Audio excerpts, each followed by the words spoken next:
Thank you. My PowerPoint file is very heavy, so it's taking time to load. Please bear with me for a moment. All right. I'm thankful to the IAP conference committee for inviting me to talk to you. Since we have a time limit, I would like to start straight away. As you learned from my introduction, I've been a faculty member in the Visual Studies department for the past, I think, 8-9 years. And primarily I've been teaching a course titled Drafting. It's a mandatory course taught in all art and architecture schools in Pakistan, and as far as I know, there is no one given outline, and every teacher has his or her own way of conducting it. When I joined university, I was given an outline that was being taught there then. And while conducting classes, I realized that the course content needs to be upgraded or amended because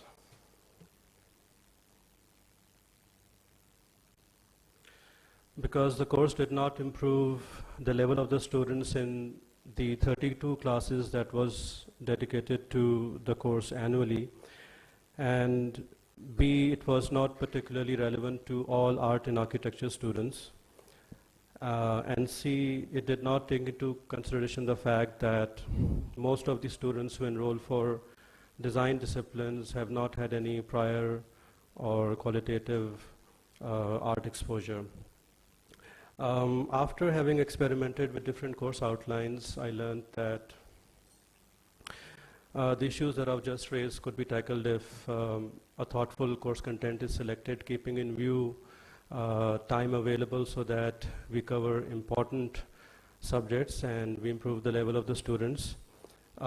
B, we incorporate in the outline advanced and applied level studies so that the course becomes relevant to most of the students. And C, exercises are introduced as concepts more than skills to be acquired. In the light of what I've said, my suggested course policy is that since I have changed it a lot, I think it has become akin to drawing and should become a drawing sister course. It should stress peer review and direct and hands-on observation of the natural and man-made surround.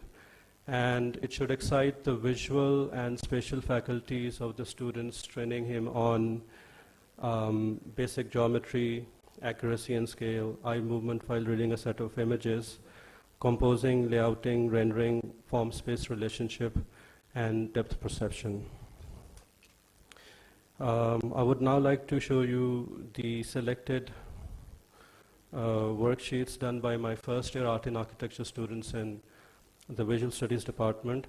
Let me mention this here that most of the work is done in pencil, therefore slides might not be visible well. And also the sheet size that students use is 20 inches by 30 inches. I could not find a scanner in the market that could scan all these sheets properly, so I had to get them photographed in the studio. The result might not be as sharp as you would like, but I think generally sheets should be visible. Our first topic is lines, grids, and patterns. We start off with a warm-up exercise, and the concepts that we introduce in the class are line alignment, parallelness, perpendicularity, and line uniformity, regularity-wise, tone-wise, and weight-wise. We then introduce grids, and here we ask students to explore superimposition of different pencil tones and layering. Insertion and fragmentations of circles within grids is also a part of this warm-up exercise.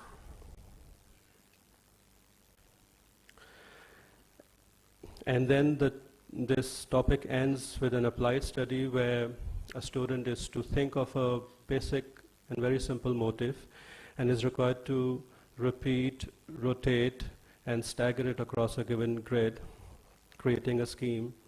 Initially, rectilinear patterns are made, and then later on, curvilinear designs are explored.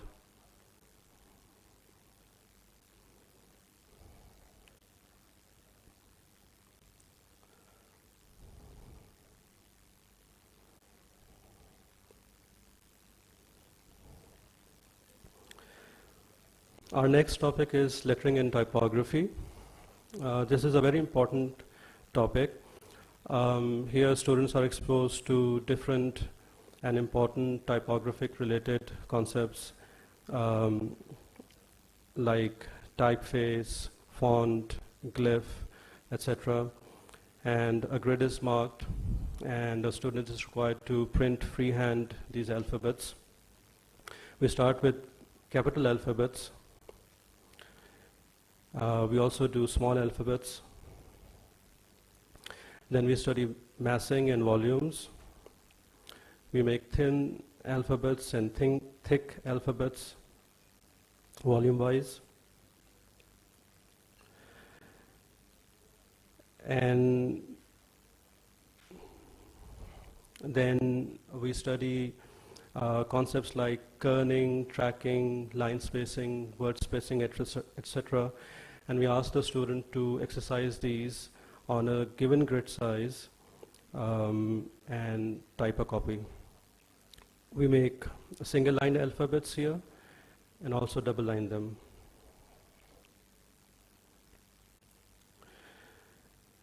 Next is three-dimensional views and projection drawings. This is a difficult chapter to start with students because they're just beginners and not cognizant of the forms in their 2D and 3D appearances. We do a sheet where we ask them to study these three types of views comparatively. The top row is the oblique view row, the middle one is the axonometric row, the bottommost is the isometric views. We do projection studies, which are an important part of the course outline. We do basic solids. We study wireframing and taking help from points of references. We study single objects in plan and multiple objects in plan and project. Then we apply the study of projection studies to the documentation and representation of furniture pieces. This is a donkey stool which is used by foundation year students in the visual studies department. Drafting table. Walk around views is a difficult exercise, but it gets interesting as students learn how to go about it. What you have to do is appreciate a form in its top view and assume 4 different positions around it and make isometric views.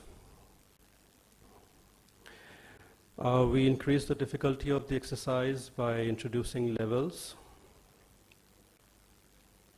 We rotate the form in plan so as to open up possibilities of different angles for isometric views.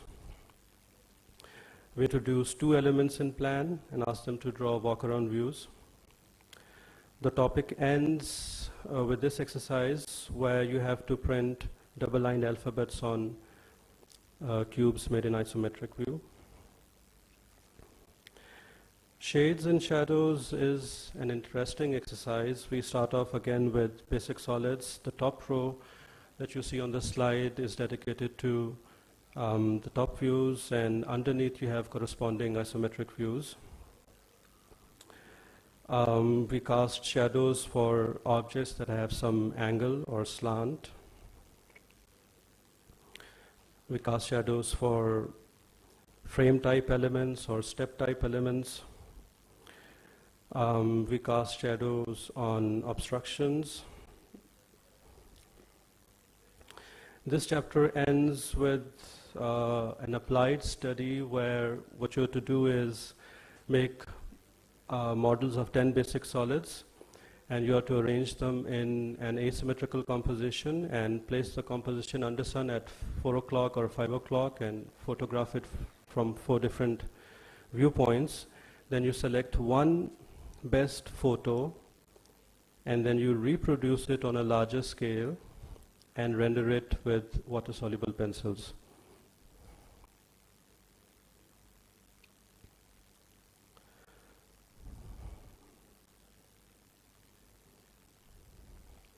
Section studies is not as exciting as the previous topic. We start off again with basic solids, and apart from cutting sections in orthographic views, I asked my students to visualize the section cutting in isometric views as well. Basic solids. This is another way of doing section studies and walk around views side by side. Some time back my students had problem orienting themselves with regards to the top view while making walk around views, so we decided to color code different surfaces of the composition. We increased the difficulty level of the exercise, and we give the type of plans to the students that have possibilities of space-form relationship and interlocking at different sectional planal and vertical section levels.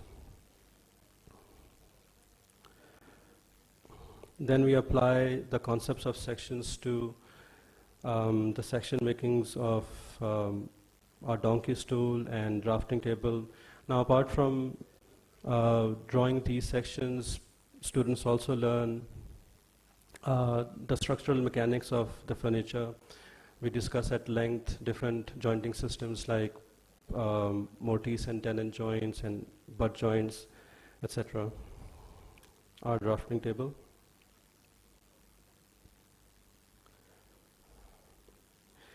RCC structures again are discussed at length, and a student is required to document his own room in his home and cut sections off.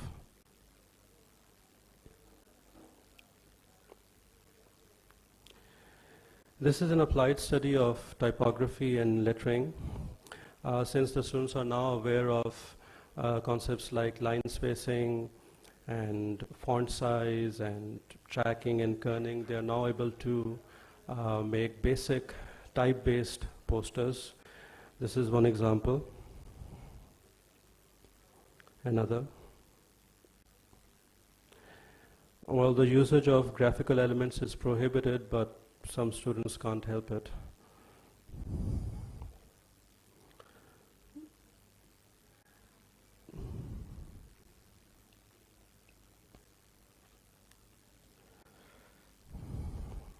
Packaging is introduced, and we discuss concepts like brand name, tagline, punchline, logo, etc., barcode.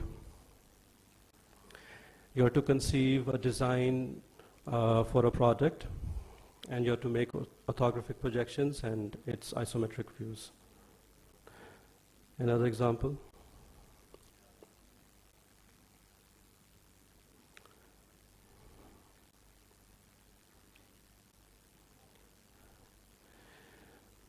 This is the last exercise for semester 1. You have to think and conceive a design for a writing table and propose construction techniques and construction methodology through section drawings. Another example.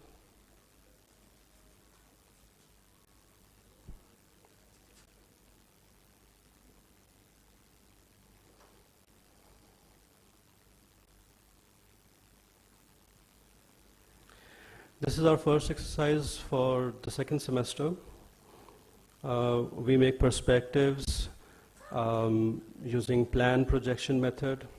We make perspectives of basic solids in 1-point situation and 2-point perspective situations. We cast shades and shadows.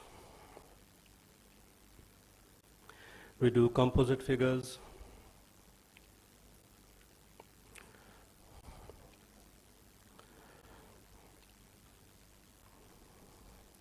And we try to develop a context around a composite figure. Then we move on to the making of one-point interior perspectives, and these we largely do with the help of approximation method. We study level differences, cutouts, two-point interior perspectives using approximation method. If you've been to Karachi University, you would know this is the foundation year hall. It's an 80 feet by 80 feet large space. Now in this exercise, students are divided into 4 groups, and they're made to sit in 4 corners, and their task is to sketch the corner before them using the perspective principles, and all of it is done freehand.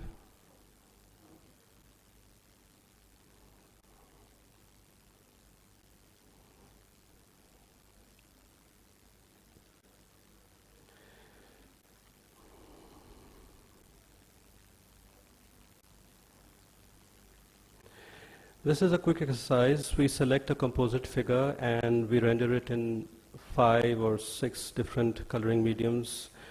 This is a composite figure rendered in, I think, dry pencils. This is water-soluble pencils. This one's rendered in, I think, crayons. This is dry pastels, ink washes, watercolors, poster colors, and spray paints.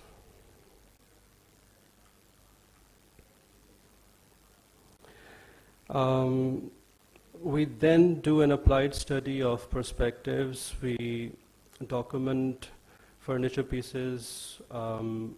We record appliances that we use on daily basis. We study automobiles, footwear, etc. This is the perspective of the donkey stool, our drafting table. Now, while studying a home appliance, your task is to first measure it and then photograph it orthographically. That means that you have to align the camera lens with the center of the respective side of the appliance, and then you have to reproduce it on a larger scale, making use of a grid or a larger scale, and render it with pencil. So that's a juicer, a microwave oven. You're to make the perspective of the home appliances, your home appliance as well, through plan projection method. That's a juicer again, different type, a toaster, water dispenser,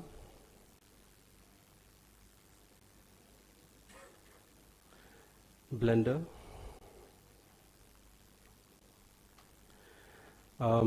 same exercise is done with the documentation and recording of automobiles, orthographic photography, and its reproduction freehand, Suzuki Cultus, Suzuki Khyber, Honda City, Hyundai Excel.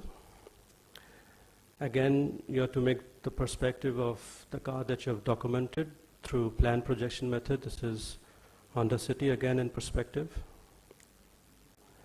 Toyota Succeed, Terrio skids, some old model of Ford Cortina,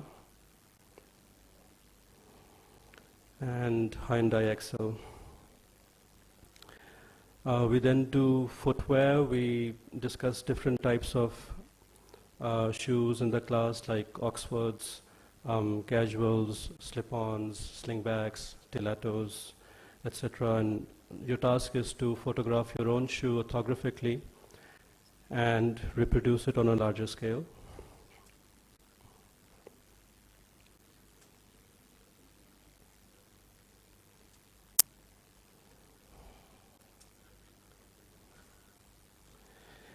Anthropometry is an important exercise.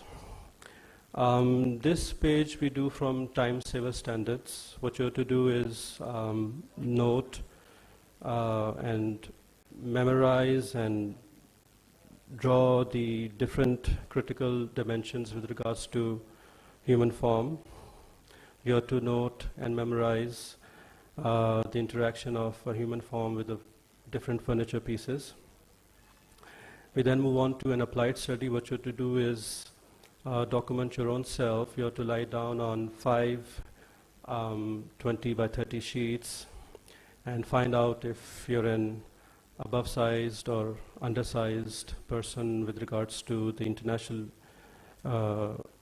standards for human heights. Another applied study, you have to ask your friends to make a composition, 8 or 10 of them, all engaged in different activities, different postures, wearing different clothes. You have to photograph them from the front side, and then with the help of the grid reproduce them on a larger scale, noting their textiles, their body bends, folds, and relative heights. Another example.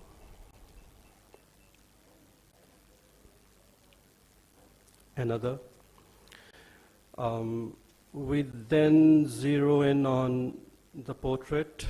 One of your friends photograph you right from the front side and keeping the same distance between the camera lens and your face. He photographs you from the right side in such a manner that if the images are projected, the nose line matches with the nose line on the side, the chin line on the front matches with the chin line on the side, eye line, ear line, etc.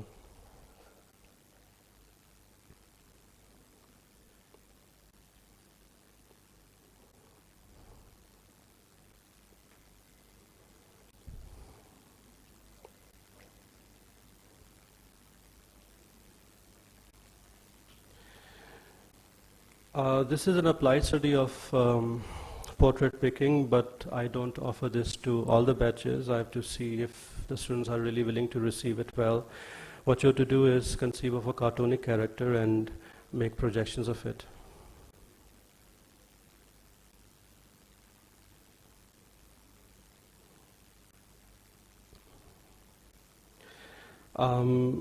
We document fruits and flowers. We asked a student to survey the markets and purchase seasonal fruits. They have to then arrange these fruits in asymmetrical composition on their dining table, and they have to photograph the composition right from the front side and reproduce it on a larger scale, freehand, and render it with water-soluble colored pencils.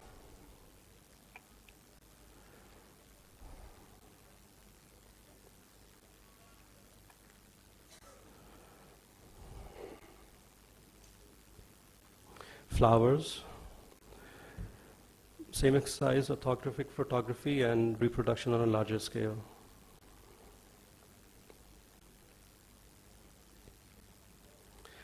Landscape representations is the next topic.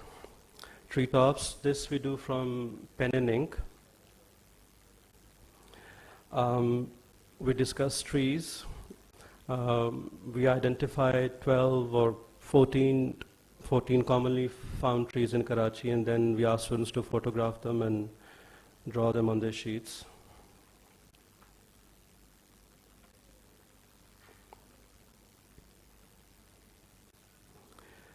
This page we do from pen and ink. Interior renderings. These pages again are taken from pen and ink. You're given photostats from the book. The size of the photostat paper is A4, and you have to reproduce it on a larger scale. The image that you're seeing on the slide is a 30-inch wide drawing. This chapter has an applied study. What you're to do is think of an interior design scheme for your rooms,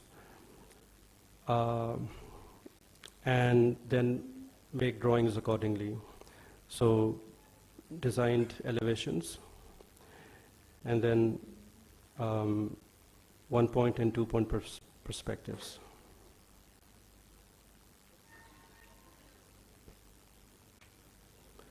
Another example.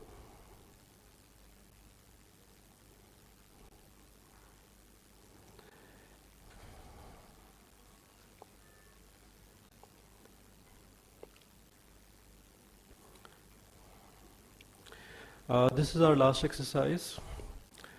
We identify different locations within the university premises, and we deploy our students there in teams, and they are to sketch the landscapes seen before them. This is the round auditorium building just next to PG. This is another example. Another sketch of the same. This is the rear side of the physics department.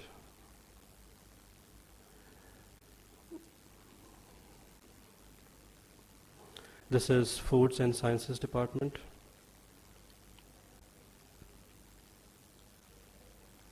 Boys hostel. Another sketch of the same location.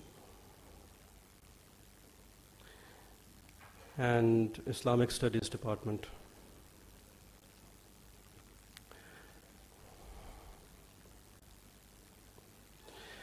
Okay, now I think I forgot to mention that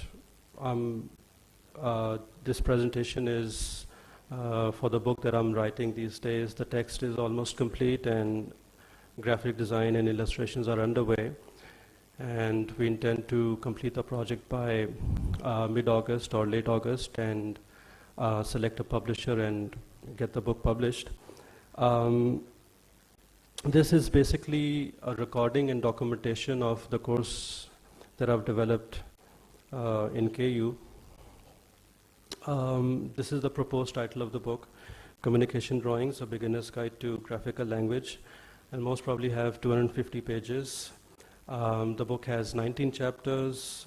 Each chapter is divided into topics, and then each topic is further divided into 4 heads, which are objectives, introduction and key concepts, working methods, and exercises.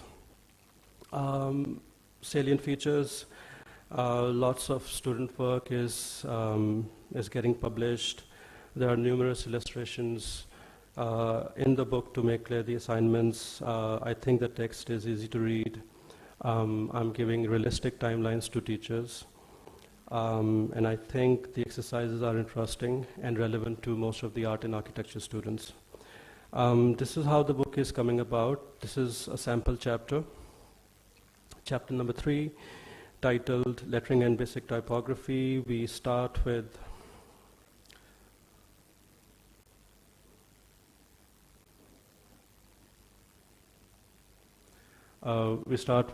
objectives, and then introduction and key concepts.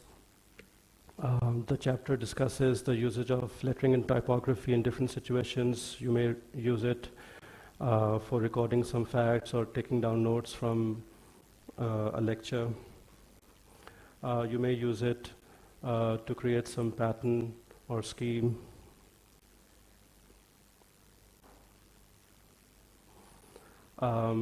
You may develop a font for a certain brand. You may indulge in calligraphy, and if you're an architect and if you're to produce a quick drawing, you may use lettering to label the different items in your drawing, type-based billboards or typographic posters. The chapter discusses there are 2 types of lettering styles. You can either scroll or you can print. If you're printing, then you need to hold your pencil in a certain fashion. Then comes working method. A font is selected and discussed. Then grid is given to you. And then families of alphabets are identified in the English alphabet. We study numerals.